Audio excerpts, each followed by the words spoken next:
हा हरीश राणा आहे। सर्वोच्च न्यायालयाने त्याला इच्छा मरणाची परवानगी दिली आहे। देशभरात चर्चा होईल असा एक ऐतिहासिक आणि संवेदनशील निर्णय सर्वोच्च न्यायालयाने दिलाय। हरीश राणा जवळजवळ 13 वर्षांपासून कोमात आहे। तो फक्त मशीन आणि औषधांच्या मदतीने श्वास घेतोय। त्याचे पालक त्यांच्या मुलासाठी इच्छा मरणाची विनंती करण्यासाठी न्यायालयात फेऱ्या मारत होते। अखेर न्यायालयाने सर्व कागदपत्रांची तपासणी केली, खटल्याचा अभ्यास केला आणि राष्ट्रीय इतिहासात कोरला जाणारा एक ऐतिहासिक असा निर्णय दिला। सर्वोच्च न्यायालयाने 13 वर्षांपासून कोमात असलेल्या हरीश राणाला इच्छा मरणाची परवानगी दिली आहे। हा निर्णय फारच कठीण होता।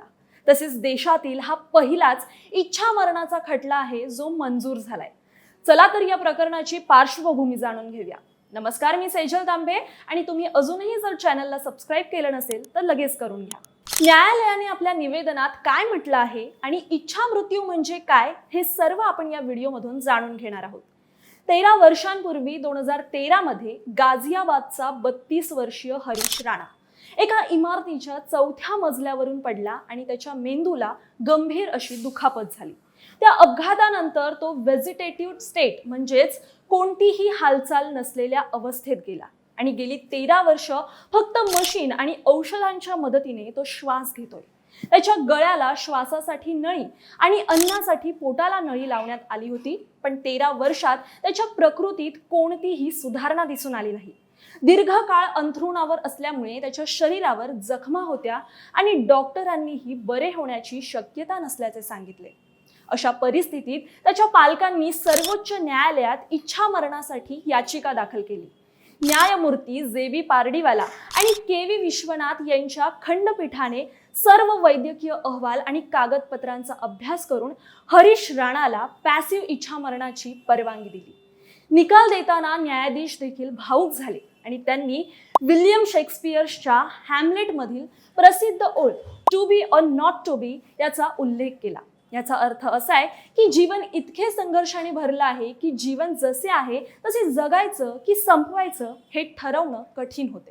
आता खंडपीठाने आपल्या निर्णयात काय म्हटलं आहे ते मुद्द्यांमधून समजून घेऊया।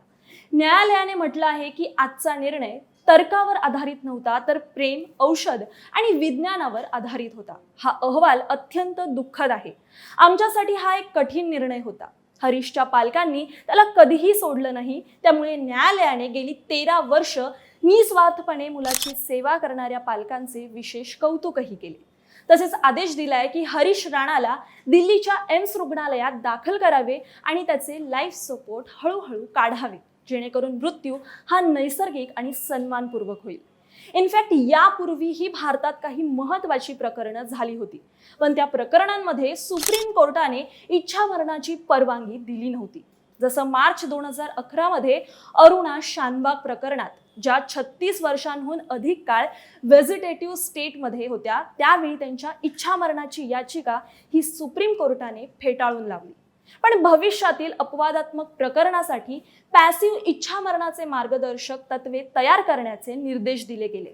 त्यानंतर 2018 मध्ये कॉमन कॉज विरुद्ध युनियन ऑफ इंडिया या प्रकरणात सन्मानाने मरण्याचा हक्क हा संविधानाच्या कलम 21 अंतर्गत मूलभूत हक्क म्हणून मान्य केला गेला।